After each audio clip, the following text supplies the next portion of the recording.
Hello everyone, my name is Bree and welcome to Document a Journey.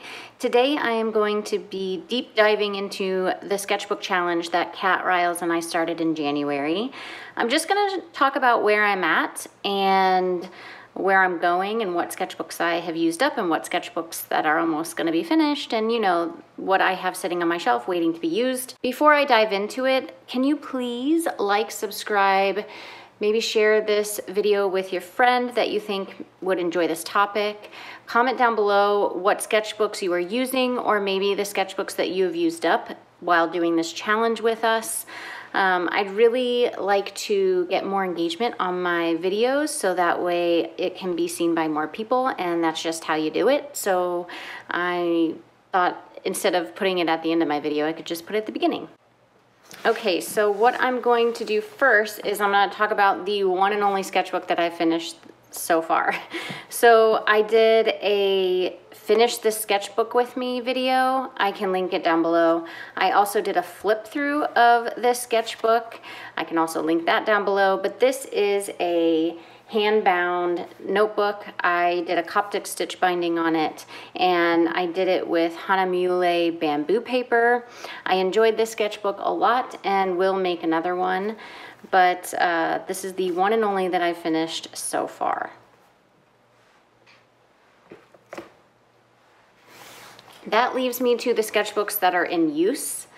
I have different sketchbooks for different things. So with the finishing of the bamboo paper, I wanted to find a sketchbook that kind of was very similar. I wanted to have really nice paper, and I had a etcher sketchbook lying around, but I do not like the etcher cover.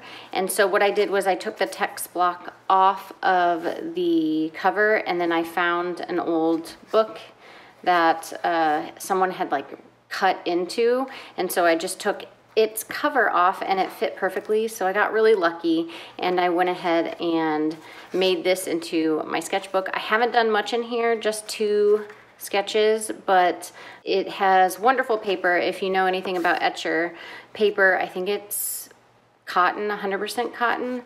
And it has, the book that I had like a canvas cover. It's white. I can link, I think I did a video on this, so I can link that in the description box too, but this has a lot to go, and who knows if I'll finish it in the year.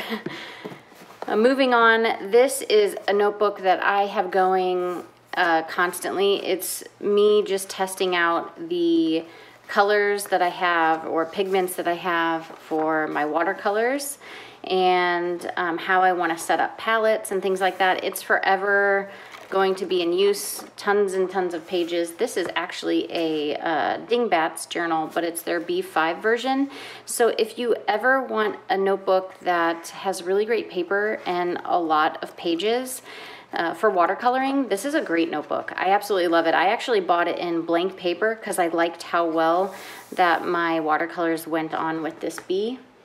I don't know if you know this, but this is a sticker that I offer, and do I have it? I do have it on my cup right here. So this is a really nice notebook for watercolor. I'm going to continue using it.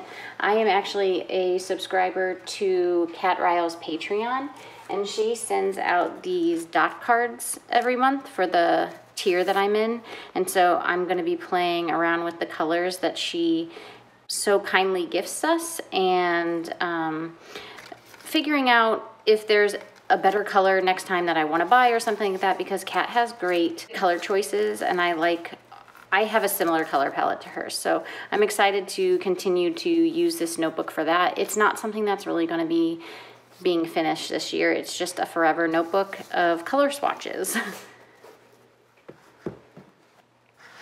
The last 2 that I have are both Stillman and Byrne.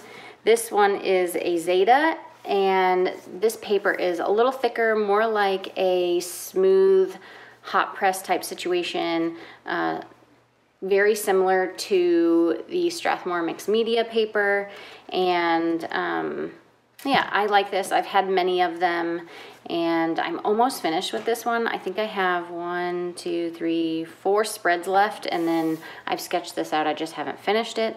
So I'm so close to being done with this. Maybe I need to do a finish the sketchbook with me just to get me motivated to do and finish that one.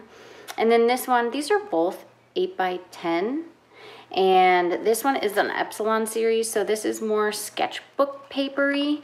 The paper is more for sketching, not for watercolor. However, as you can tell, I do watercolor in it anyway. You just have to be careful with your layers. You can't layer wet on wet at all. So keep that in mind. I can zoom in on this right here and you can see that it just doesn't pick up high pigmented things very well, so it's more of a light wash situation. This is a great notebook for someone that gets nervous if you are drawing on really nice paper and you just want to sketch. I do use this notebook for my Patreon, and it's the Leaves tier. We have a sketchbook tier over there, and so that's what I do these sketches for. And I only have like, I think 8 spreads left, maybe 1, 2, 3, 4, 5, 6 spreads left in here. I won't be doing a finish your sketchbook or like finish the sketchbook video with you because this is dedicated for my patrons, but I'm really excited to eventually finish this one up and do a flip for them of this notebook. I'm not sure if I will push it to YouTube. We'll see. We'll see how I feel about it. And then last thing I wanted to show you is the sketchbooks that I have and want to use up. The first sketchbook I have here is a Stillman & Birn Zeta series. So it is the same as this, except for it's a hardcover and it has a spiral bound. I haven't started it, but I have stickered it up. And I am just waiting to be able to use this eventually. It's a really compact size. I do like it. I've had this style of Stillman & Birn before, and I know I'm gonna do just fine in here. This is a hand-bound notebook that I did Coptic stitch, just like my Hanamule bamboo paper one. So this one, it's the same, except for the paper on the inside is Strathmore Mixed Media, and it's very, very similar to the Zeta series for Stillman & Birn. I also stickered this up already as well. This right here is something I've never tried before. It is a Talons sketchbook, and I like the paper. It's cream. I enjoy cream paper. But what I'm thinking this is going to be for is my next Patreon sketchbook. What am I trying to say? For Patreon, this one is the one I'm using right now for the Leaves tier. This is also sketch paper. I'm thinking about replacing that when it's finished with this one. I've never tried this company before. I was gifted this notebook so kindly by my lovely friend Heather Mattern, and I'm excited to try this out when the time comes. I think, like I said, I had like 6 spreads in here, and that is what this one's going to be dedicated towards. And I can't get this band to lay straight. There we go. So there's that one. And then this is the one that I was talking about earlier with the dingbats, where the one that I have for the color swatching is lined. This one is blank. So I am super excited about this one. Here are the details on it if you are interested. It's 160 GSM matte white paper, and it's a B5 size. And I really like the B5 size, especially for big spreads that you can do. I'm kind of nervous to not have this big old thing to work in because I have relatively small journals left, or sketchbooks, but I do want to use up what I have before I buy anything else. So that's where I'm at. I have not finished as many sketchbooks as I thought I would by halfway point, because that's where we're at. We're at the halfway point. I kind of thought I'd have more finished, but that's okay. I still really love what I have going and can't wait to continue on. I did do a poll on my Patreon, and I asked my Leaves tier how many sketchbooks they have finished for the year, and I've added everyone's up, and it looks like we're sitting at 11, counting mine. So everyone's doing a much better job than I am, but I'm just really lucky to be able to have that community. It's super fun over there. If you've ever wanted to fill sketchbooks and struggled to find content or know what to draw, head over to my Patreon, because we do monthly themes, and we not only do the monthly theme, choose the monthly theme, but then we also have 2 studies that we do. And let me see if I can walk you through, if I move this stuff. So the last one we just got done doing was birds. So in May we did birds. And what I do is I send you the focus for the month, and then I pick 2 days that will have studies, is what I call them. On the first study, I give you a handful of reference photos to draw from, and then on the second study, which will be like a week or 2 later, I give you another handful of references to draw from, and then we come together at the end of the month, and we kind of like do show and tell, where we show our pages.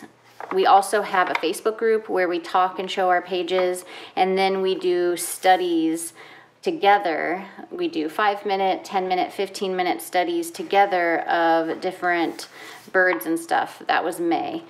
June we did garden plants, and so we'll have our meetup for that, and then we will move on to life in the cracks. So I'm really excited. I love the community that we have over there, and I love the inspiration that we all bring, and it does really get me working in my sketchbook. And so I would highly recommend it if you're someone that needs that type of push to fill some sketchbooks. I hope you enjoyed this video. At the beginning of the video, I mentioned I would love to know how many sketchbooks that you have filled up, or if you are joining us in the challenge, what it looks like for you for the year, for the halfway mark, and maybe we can get Kat to do one of these as well, just to check in to see how her sketchbooks are coming along. And I hope you all have a wonderful week, and until next time, I'll see ya.